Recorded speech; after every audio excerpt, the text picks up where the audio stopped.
Hello viewers, welcome to the lecture series on alkyl halides. In the present lecture, we will talk about the reactions of alkyl halides.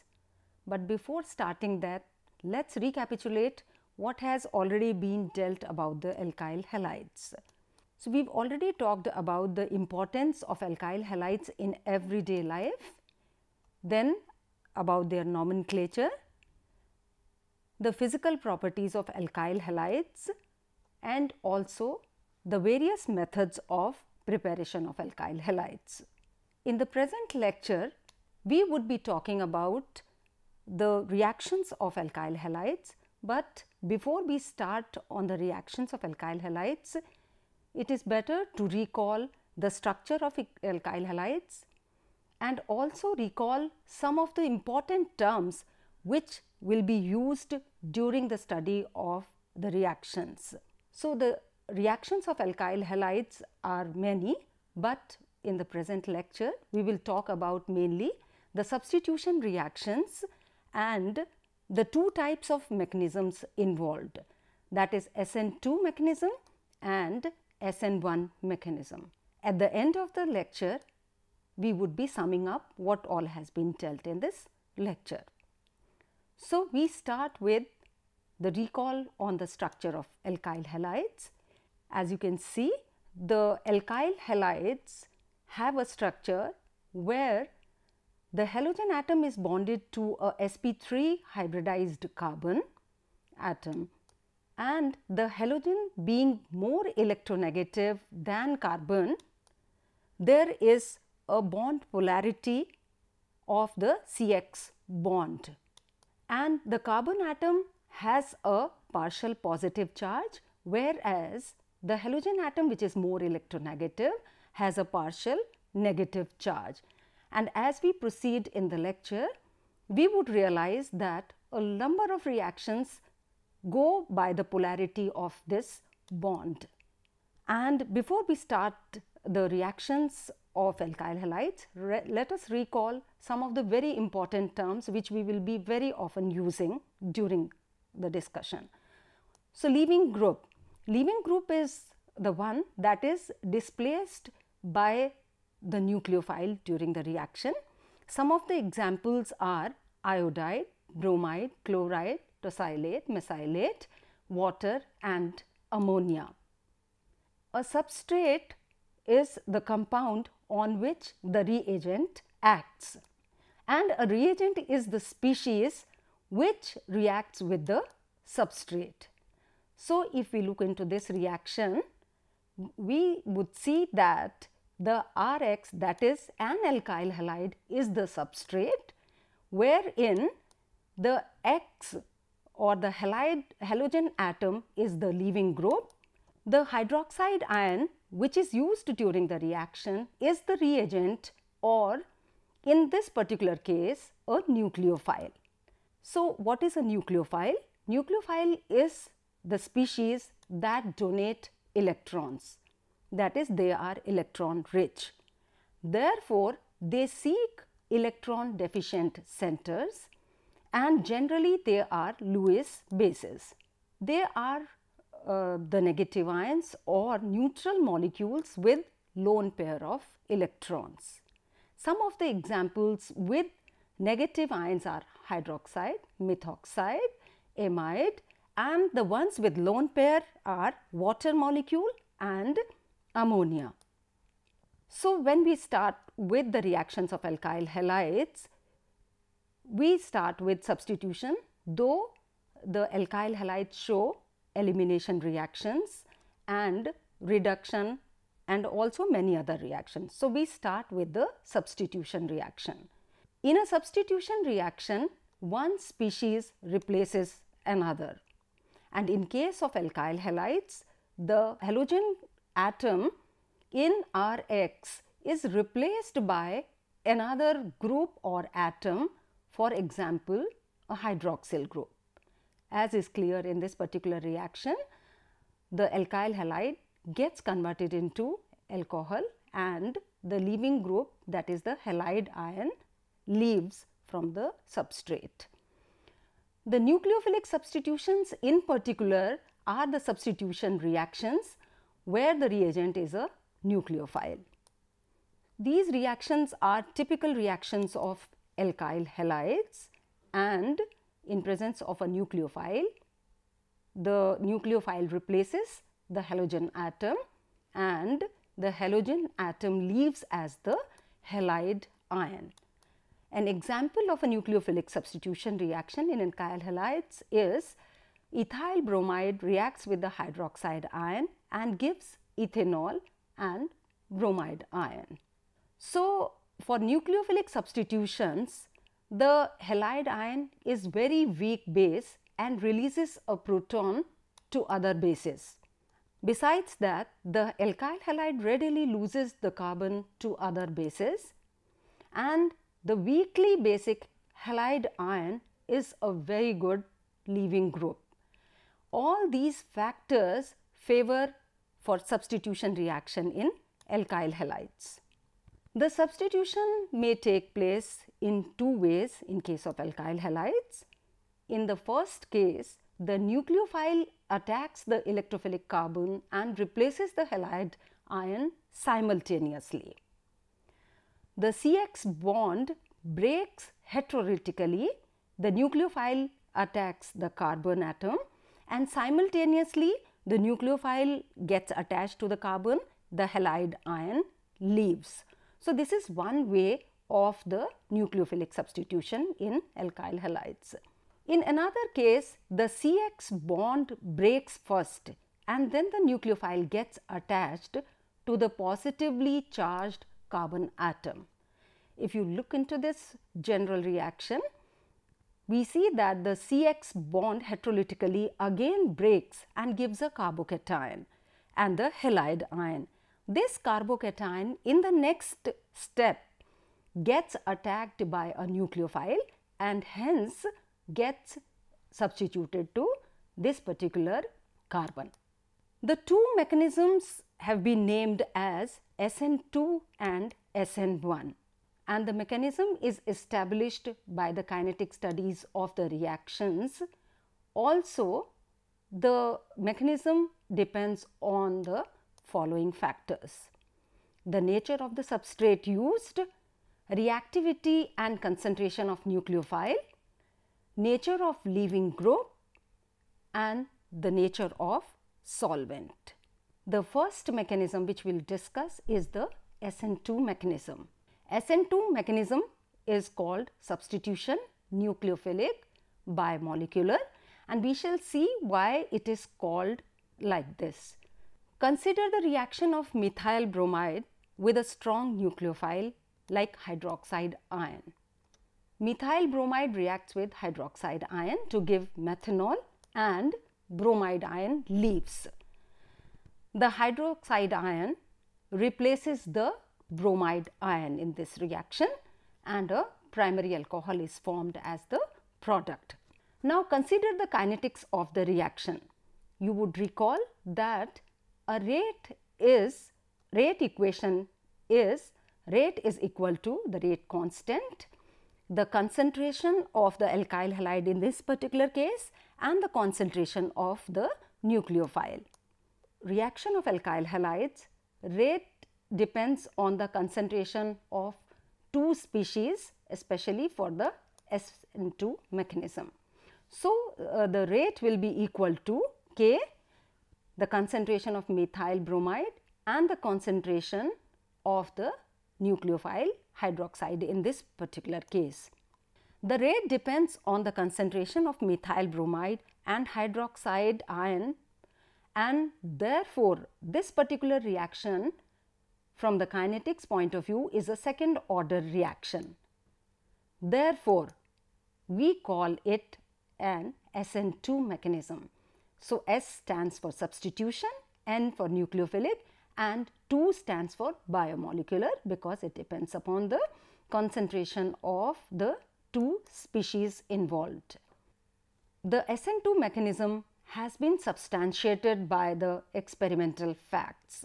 It has been found that rate of the reaction is dependent on the concentration of the alkyl halides and the nucleophile. The rate of the reaction with a given nucleophile decreases with increasing size of alkyl halide. In the substitution of a chiral alkyl halide, an inversion of configuration is observed. The SN2 mechanism, if we look into the details of this, it is a one-step mechanism, or we can say that it is a concerted mechanism. The attack of the nucleophile and removal of the leaving group is simultaneous. As you look into this equation, you will realize that this methyl bromide is attacked by the nucleophile, that is hydroxide ion, and via the formation of this transition state, it leads to the formation of the alcohol, and the leaving group leaves, of course. And it is noticed that with the progress of the reaction, the hydroxide carbon bond strengthens and the carbon halogen bond weakens. So, if we look into the transition state in SN2 mechanism, we will notice that the carbon which was previously sp3 hybridized in the alkyl halide and was tetrahedral in nature gets changed into a sp2 hybridized with a trigonal planar shape. It means that the transition state is actually planar, and the carbon atom to which the nucleophile and the leaving group are attached is pentavalent. The dotted lines in this particular transition state, as you can see, these two dotted lines, these depict the partially forming bond, and this is the partially breaking of the bond. So, this is the transition state of the SN2 mechanism. The nucleophile and the alkyl halide combine to form a pentacoordinate transition state, as you can see in this particular reaction, and this happens to be the rate determining step which involves both the alkyl halide and the nucleophile. The pentacoordinate transition state dissociates to form the product in the next stage, that is the substituted alkyl product we get.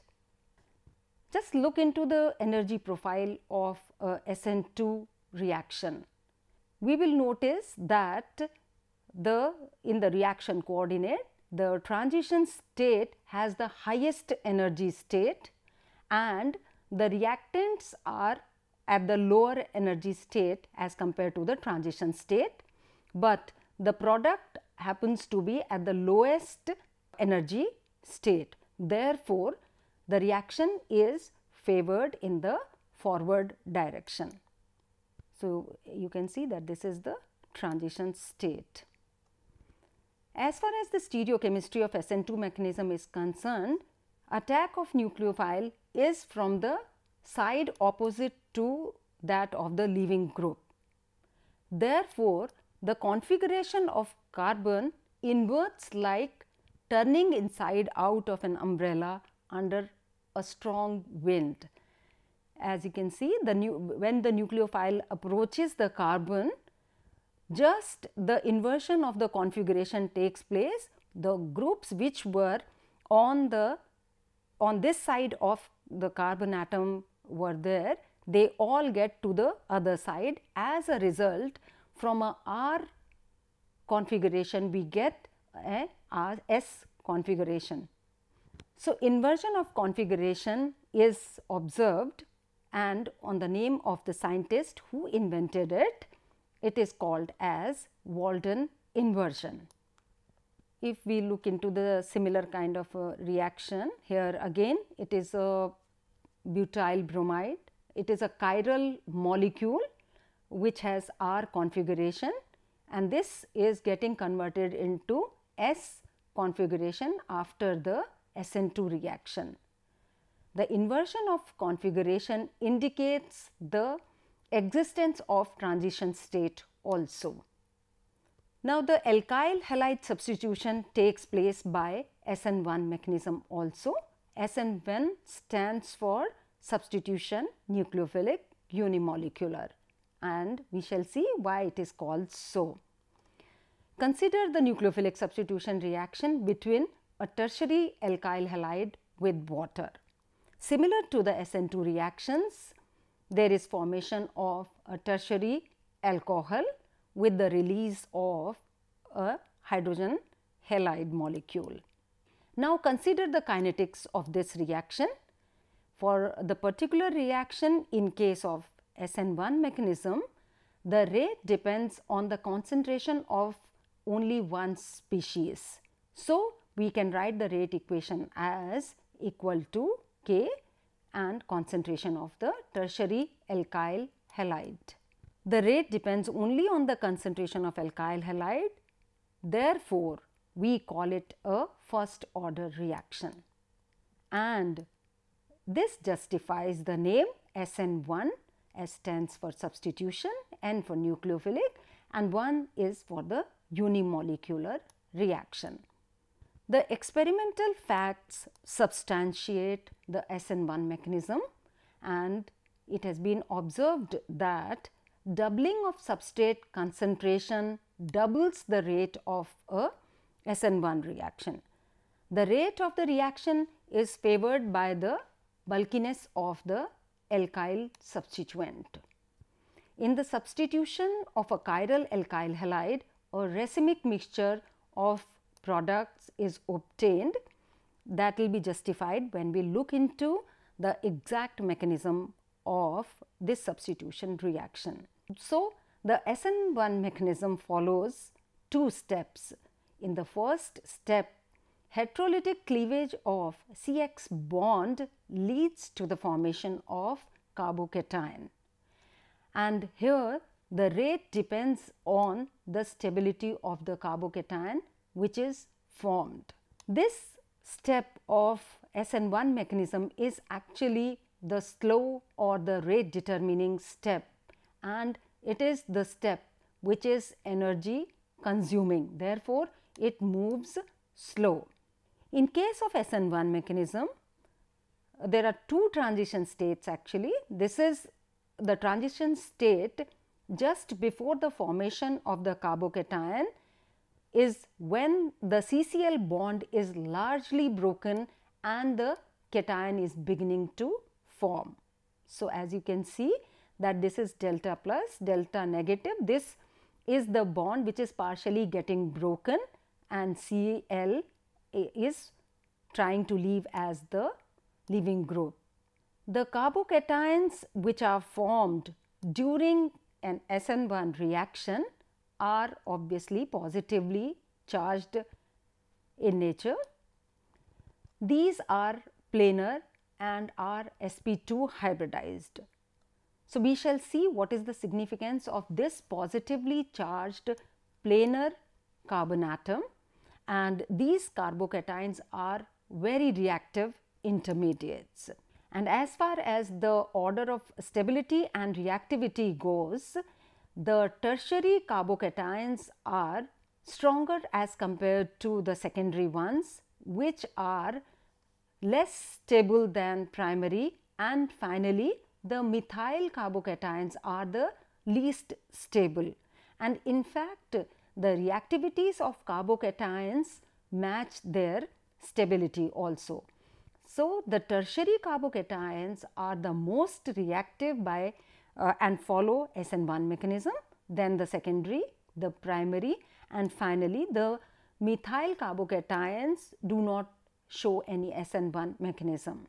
And the stability of carbocations is depicted by the inductive effect and hyperconjugation, which stabilize the positive charge.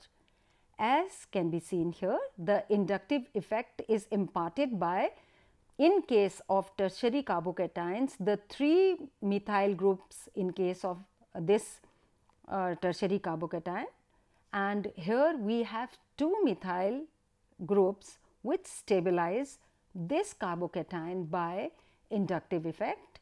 Similarly, we have only 1 methyl group in case of primary, whereas for methyl carbocation we do not have any inductive effect which could stabilize it, hence the order of their stability and reactivity. Hyperconjugation is another factor which is responsible for the stability of these carbocations. So, in case of tertiary, we can have, because of the presence of so many hydrogens in the methyl groups, 3 methyl groups present, we can have 10 resonating structures. The secondary can have 7 and the primary can have only 4 such structures, and this also indicates why and how are the carbocations attain their stability. The second step of SN1 mechanism is the faster step. Here attack of nucleophile on the planar carbocation takes place and which leads to the formation of the product.